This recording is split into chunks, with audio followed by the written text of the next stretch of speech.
এভাবে একবার কাঁকড়া রান্না করে খেয়ে দেখবেন। যারা কাঁকড়া খেতে না পারেন তারাও কিন্তু খেতে পারেন এভাবে রান্না করে। আসসালামু আলাইকুম এভরিওয়ান, আশা করছি সবাই ভালো আছেন। আজকে আমি আপনাদের সাথে শেয়ার করব কাঁকড়া ভুনা রেসিপি। প্রথমে একটি চুলাতে হাঁড়ি বসিয়ে দিয়ে দিচ্ছি পরিমাণ মতো তেল।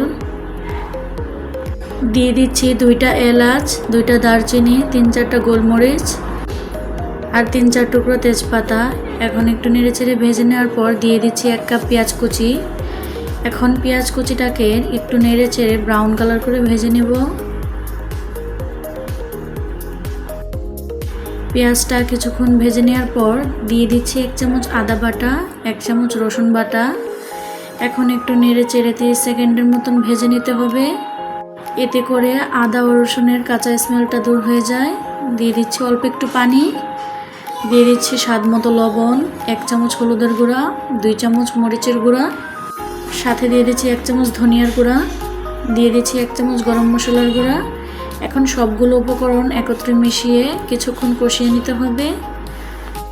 অবশ্যই কিন্তু মশলাটা ভালোভাবে কষিয়ে নিতে হবে, তাহলে কাঁকড়া ভুনাটা খেতেও কিন্তু খুব ভালো লাগবে।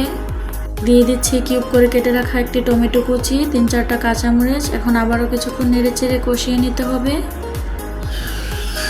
আর এই তো এখানে কাঁকড়াগুলো আগে থেকে কেটে ধুয়ে খুব ভালোভাবে পরিষ্কার করে নিয়েছি। এখন কাঁকড়াগুলো দিয়ে বেশ কিছুক্ষণ কষিয়ে নিতে হবে। কাঁকড়াটা যত কষাবেন খেতে কিন্তু ততই ভালো লাগবে। কিছুক্ষণ কষিয়ে নেওয়ার পর দিয়ে দিচ্ছি পরিমাণ মতো পানি।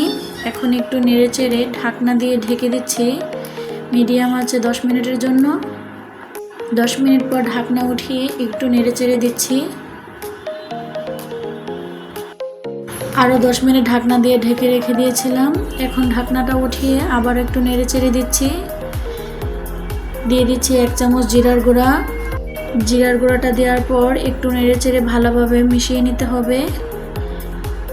দেখতেই পাচ্ছেন কাঁকড়া ভুনার কালারটা কতটা সুন্দর হয়েছে। ভিডিওটি ভালো লাগলে লাইক, কমেন্ট, শেয়ার করে পাশে থাকবেন। আল্লাহ হাফেজ।